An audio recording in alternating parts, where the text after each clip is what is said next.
Seigneur, nous te bénissons encore pour ce lundi, cette nouvelle semaine que tu nous accordes.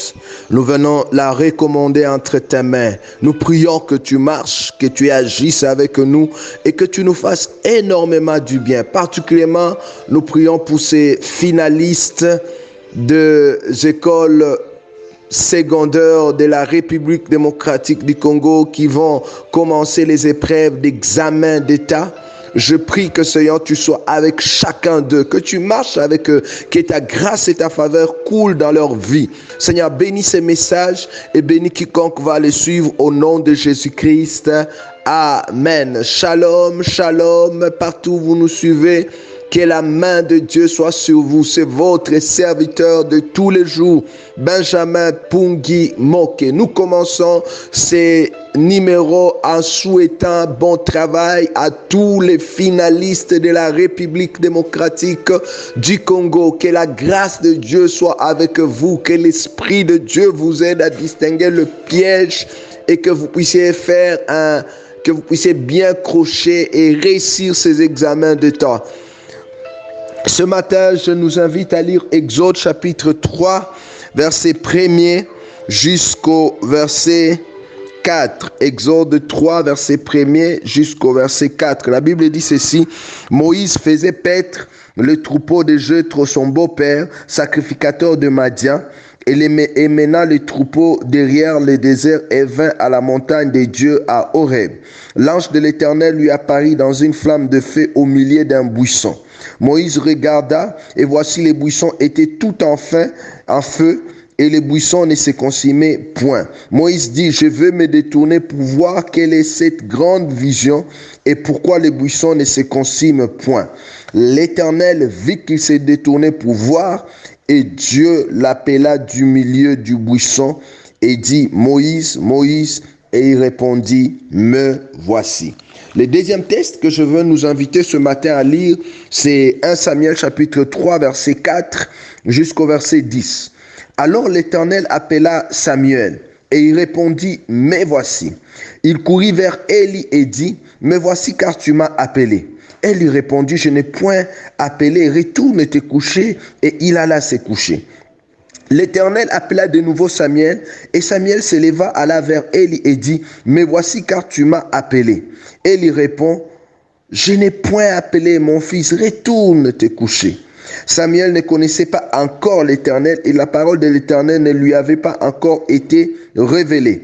L'Éternel appela de nouveau Samuel pour la troisième fois, et Samuel se leva, alla vers Élie et dit: me voici, car tu m'as appelé. Élie comprit que c'était l'Éternel qui appelait l'enfant, et dit à Samuel: va, couche-toi, et si l'on t'appelle de nouveau, tu diras: parle, Éternel, car ton serviteur écoute. Samuel alla se coucher à sa place. L'Éternel vint et se présenta, et il appela comme les autres fois: Samuel, Samuel. Et Samuel répondit: parle, car ton serviteur écoute. Ce matin, j'aimerais commencer une série d'enseignements que j'ai intitulé l'appel de Dieu. Il est certes qu'il y a 2 ans ou 3 ans, je parlais encore sur l'appel de Dieu. J'aimerais encore revenir enfin de renouveler nos appels à Dieu et aussi nous rappeler ces grands appels de Dieu sur nos vies. L'appel de Dieu. Dans cette série, nous verrons qu'est-ce que c'est l'appel de Dieu, pourquoi les gens ont du mal à répondre à l'appel de Dieu. De 3, nous verrons le sorte d'appel qui existe. De 4, nous verrons pourquoi découvrir son appel. Et enfin, comment découvrir son appel. Je crois de tout mon cœur que par cette série, le Seigneur sera en train de nous bénir. Et dans l'introduction, j'aimerais pendant quelques instants parler sur est-il Moïse ou Samuel? Est-il Moïse ou Samuel? Dans Exode, Dieu appelle Moïse. Et si vous voyez avec moi, Moïse n'a pas intergiversé. Ça a été facile à Moïse de découvrir. Non, c'est Dieu qui est en train de m'appeler et de répondre directement: me voici, Seigneur. Mais dans 1 Samuel chapitre 3, Dieu appelle Samuel, regardez, Samuel, au lieu de répondre à l'appel de Dieu, il est en train de répondre à l'appel d'Élie. Et pourtant, ce n'est pas Élie qui l'appelle, mais c'est Dieu qui l'appelle. Et 3 fois, Dieu l'appelle Samuel. Samuel, au lieu d'aller chez Dieu, il va chez Élie. Combien de fois Dieu nous appelle et nous ne sommes pas à mesure de comprendre que c'est Dieu qui est en train de nous appeler. Dans 1 Samuel chapitre 3 verset 7, la Bible donne la raison pour laquelle Samuel avait du mal à répondre à l'appel de Dieu. La Bible dit Samuel ne connaissait pas encore l'Éternel et la parole de l'Éternel ne lui avait pas encore été révélée. Frères et sœurs, l'ignorance est l'une des grandes choses ou un grand obstacle à répondre à l'appel de Dieu. Plusieurs n'arrivent pas à répondre à l'appel de Dieu à cause de l'ignorance. Je nous pose une question. Est-ce que nous connaissons l'appel de Dieu sur nos vies? Ne sommes-nous pas ignorants à l'appel de Dieu? Combien de fois Dieu appelle et nous ne sommes pas à mesure de répondre, que des ignorants. Même Dieu en parle dans Osée chapitre 4 verset 6. Il dit mon peuple périt faute de connaissance. Combien de gens n'arrivent pas à répondre à l'appel de Dieu à cause de l'ignorance. L'ignorance de Dieu et l'ignorance de la révélation de Dieu. Samuel ne pouvait pas répondre à l'appel de Dieu parce que, 1, il ne connaissait pas Dieu. 2, il ne connaissait pas non plus la révélation de Dieu. Je te pose une question ce matin. Est-ce que tu connais Dieu? Est-ce que tu connais la révélation de Dieu sur ta vie? Mes frères et sœurs, voyez 4 choses qui se passent lorsque nous ne connaissons pas Dieu et que nous sommes ignorants. La première des choses, c'est que nous tâtonnons. Lorsque Dieu appelle Samuel, Samuel commence à tâtonner. Au lieu d'aller tout droit chez Dieu, il va chez Élie. Combien des hommes et des femmes ici sont en train de tâtonner parce qu'ils sont ignorants? Regardez deuxièmement, non seulement que nous tâtonnons, mais nous perdons aussi notre temps. Combien de gens ici perdent le temps? Au lieu d'aller tout droit vers Dieu, ils perdent leur temps. Troisièmement, non seulement que nous perdons le temps, nous dérangeons aussi ceux qui sont autour de nous. Combien de fois nous avons dérangé les personnes qui nous sont chères parce que nous n'avons pas compris l'appel de Dieu sur nos vies. J'aimerais inviter quelqu'un à ne plus déranger Élie. Laisse Élie dormir tranquillement et réponds à l'appel de Dieu. Quatrièmement, au-delà de tout ça, nous perdons l'énergie. La force qu'on devait utiliser pour répondre à l'appel de Dieu, nous l'utilisons pour des futilités. Que Dieu nous aide à ne pas perdre notre énergie, tout simplement parce que nous ne répondons pas à l'appel de Dieu ou nous ne connaissons pas l'appel de Dieu. Ce matin, je nous pose une question. Sommes-nous des Moïse qui détectent facilement l'appel de Dieu sur nos vies ou sommes-nous des Samuel? Et je prie que nous soyons de la génération de Moïse, des hommes et des femmes. Quand Dieu nous appelle, nous sommes à mesure de découvrir et de détecter que c'est Dieu qui est en train de nous appeler et de répondre à cet appel. Je prie qu'un Samuel soit de la génération de Moïse, qu'il soit à mesure et que si tu étais Samuel, tu tâtonnais, tu perdais ton temps, tu perdais ton énergie, tu dérangeais autour de toi parce que tu ne connaissais pas l'appel de Dieu. Je prie que Dieu te ramène, qu'il mette à tes côtés un Élie qui pourra être à mesure de te dire là c'est Dieu qui est en train de t'appeler. Ce matin Seigneur, aide-nous à comprendre ton appel sur nos vies et à répondre à cet appel au nom de Jésus-Christ. Amen. S'il vous plaît, partagez cet audio, partagez-les à vos amis, à vos proches, à toutes ces personnes qui vous sont chères et que Dieu vous bénisse. Vous avez besoin du soutien dans la prière, une préoccupation, une requête, une question. N'hésitez pas de nous appeler à notre numéro plus 243 97 12 51 728. Nous sommes au bureau Marie Asbel, non loin de l'Inigome, Kinyumba, dans la ville de Goma, en République démocratique du Congo, pour ceux-là qui veulent nous rencontrer. Nous voulons vous inviter à cette merveilleuse campagne Allons tous à l'école, par laquelle nous voulons ramener les enfants de Mini à l'école dans de bonnes conditions. Faites juste un don d'un cahier, d'un stylo, d'une gomme, d'une latte, d'une chaussure et d'un uniforme, tout pour la gloire gloire de Dieu. Encore une fois, bon travail aux élèves finalistes. Que la main de Dieu soit sur vous. Seigneur, merci encore pour le souffle de vie que tu nous accordes ce matin. Merci de nous réveiller, merci de nous donner la force. Nous voulons commencer cette journée, nous voulons que tu sois au centre. Commence avec nous cette journée par ta pensée qui est ta parole.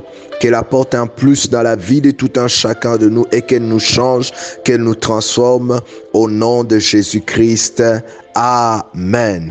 Shalom, shalom, partout où vous nous suivez, c'est votre serviteur de tous les jours, Benjamin Pungi Moke.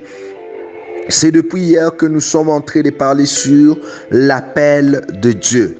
Et je suis dans le livre d'Exode chapitre 3 verset 4. La Bible dit ceci: l'Éternel vit qu'il s'est détourné pour voir et Dieu l'appela du milieu du buisson et dit: Moïse, Moïse. Et il répondit: mais voici. Hier, en introduisant, nous avons parlé de Moïse et de Samuel. Et la grande question a été: suis-je Moïse ou suis-je Samuel? Samuel a intergiversé avant de répondre à l'appel de Dieu. Mais Moïse est allé tout droit. L'Éternel l'appela et il répondit: mais voici. Je nous ai parlé des avantages ou des choses qui se passent lorsque nous ne reconnaissons pas l'appel de Dieu. Ce matin, je prie encore et je ne cesserai pas de faire cette prière, que Dieu nous aide à discerner et à cerner son appel pour nos vies. Alors, en ce jour, j'aimerais, en avançant, que je puisse nous parler sur le type d'homme face à l'appel. Le type d'homme face à l'appel. Par rapport à l'appel, il existe 3 types d'hommes. Le premier type d'hommes, ce sont les auto-appelés.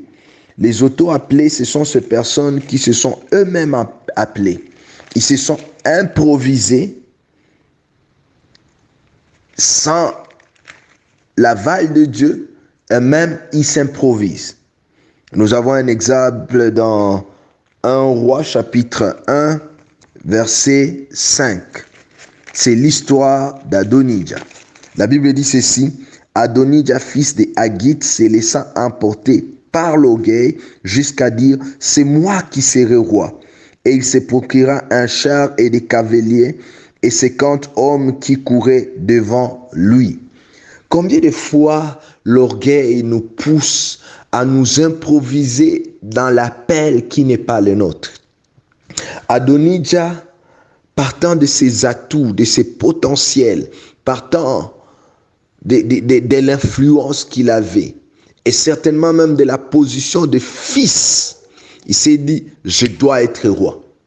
Mais est-ce que tu as été appelé par Dieu? Et remarquez comme conséquence, cela conduit toujours à la mort et au suicide. Parce que lorsque David est assis, on vient, on lui dit: écoutez David, un de tes fils s'est proclamé roi. Et David s'étonne, il se dit: mais comment se fait-il? Et la Bible dit: cela a conduit la mort d'Adonijah. Il a été tué tout simplement parce qu'il s'est improvisé. Les auto-appelés sont souvent des rebelles, des gens qui ont du mal de se soumettre à l'autorité. Ils veulent eux-mêmes être chefs, maîtres d'eux-mêmes. La question que je nous pose ce matin: sommes-nous appelés par Dieu ou nous nous sommes appelés nous-mêmes? La Bible parle de Absalom. Absalom qui poussé aussi par l'orgueil, il se proclame roi en Israël. Le deuxième type d'hommes face à l'appel, ce sont les appelés des hommes. Ces gens ici, ils sont appelés par les hommes. Ce sont les hommes qui les établissent. Ils sont là parce qu'un homme les a convaincus et leur a dit: c'est ça votre place. Nous avons un exemple dans 2 Samuel, chapitre 2, verset 8 à 10. Il est vrai qu'on ne parle pas très souvent de ce roi, mais c'est le deuxième roi d'Israël. Le premier roi, c'était Saül. Et quand il meurt, il y a eu un deuxième qu'on n'a pas presque parlé. Lisons la parole de Dieu. 2 Samuel chapitre 2, versets 8 à 10. Cependant, Abner, fils de Ner, chef de l'armée de Saül, prit Ish-Bosheth, fils de Saül, et les fit passer à Manaïm. Il établit roi sur Galad, sur les Guéchiriens, sur Gisraël, sur Ephraïm, sur Benjamin, sur tout Israël. Ish-Bosheth, fils de Saül, était âgé de 40 ans lorsqu'il devint roi d'Israël et il régna 2 ans et il y que la maison de Juda qui resta attachée à David. Ce roi, on n'en parle pas, on ne sent pas son impact.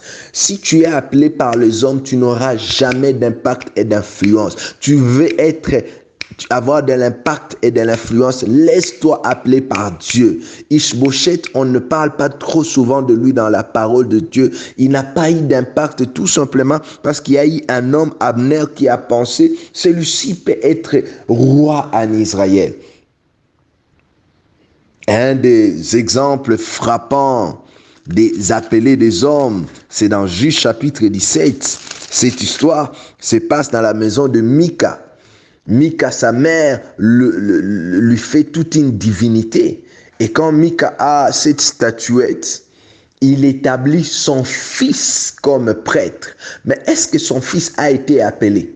Son fils n'a jamais été appelé et nous avons aujourd'hui des fils établis comme prêtres, non pas parce que Dieu le veut, mais parce qu'on veut protéger peut-être l'argent, on veut protéger certains intérêts. Combien nos églises sont détruites aujourd'hui, des femmes, des pasteurs qui deviennent pasteurs, non pas par appel, parce qu'on veut protéger un intérêt. Sommes-nous appelés par Dieu ou nous sommes appelés par les hommes?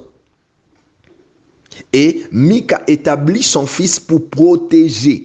Et remarquez deuxièmement, non seulement qu'il s'arrête à établir son fils, mais il trouva aussi un lévite pour l'établir. Il lui donna l'argent. Que des gens qui sont appelés par les hommes et ils sont là par motivation pécuniaire, intérêt pécuniaire. Des hommes t'établissent pour les intérêts. Frères et sœurs, il est important que nous soyons appelés par Dieu. Et ça, c'est le troisième type d'hommes, les appelés de Dieu. Ces hommes, ils subissent l'appel de Dieu. Et pour ces hommes, vous allez constater et remarquer avec moi, pour eux, l'appel n'est pas un rêve. Pour eux, l'appel n'est pas une ambition. Pour eux, l'appel, c'est le rêve de Dieu pour leur vie. Ils subissent l'appel de Dieu et ils sont là pour répondre à l'appel de Dieu. Généralement, ces gens, ils ne cherchent pas l'appel de Dieu. Ils ne veulent même pas ces choses que Dieu leur impose, mais ils acceptent la volonté de Dieu. La grande question que je peux nous poser ce matin, sommes-nous appelés par Dieu ou nous nous sommes appelés nous-mêmes? Ou nous avons été appelés par les hommes? Je prie donc que Dieu nous aide à répondre à son appel à lui et à lui seul. Seigneur, je refuse d'être appelé par un homme. Je refuse, oh Dieu, de m'improviser moi-même. Mais j'aimerais que lorsque ton appel viendra sur ma vie, que je réponde totalement à cet appel-là et que je sois prêt à l'écouter et à comprendre que c'est Dieu qui m'appelle. Je prie que tu bénisses ces messages dans nos cœurs et que, Seigneur, tu écartes sur nos chemins des auto-appelés, que tu écartes sur nos chemins, oh Dieu, c'est appelé par les hommes, mais que nous soyons tous appelés par Dieu et répondant aux besoins ultimes de Dieu. Bénis ces messages dans nos cœurs et bénis quiconque va les suivre au nom de Jésus-Christ.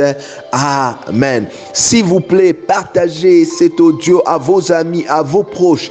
Ça peut leur aider. À un ministre de Dieu. Que Dieu vous bénisse, vous qui allez le faire. Vous avez besoin du soutien dans la prière, besoin d'une quelconque orientation. N'hésitez pas de nous appeler à notre numéro habituel, plus 243 97 12 51 728. Nous sommes au bureau Marie Asbel, non loin de l'Inigome, Kinyumba, en République démocratique du Congo, dans la ville de Goma. Passez-y et nous serons dans la joie de vous aider. Nous vous invitons à cette merveilleuse campagne. Allons tous à l'école par laquelle nous voulons ramener les enfants démunis dans de bonnes conditions. Juste un don, des cahiers, des stylos, des gommes, des lattes. Tout enfant mérite de rentrer à l'école s'il est en âge d'étudier. Que Dieu vous bénisse.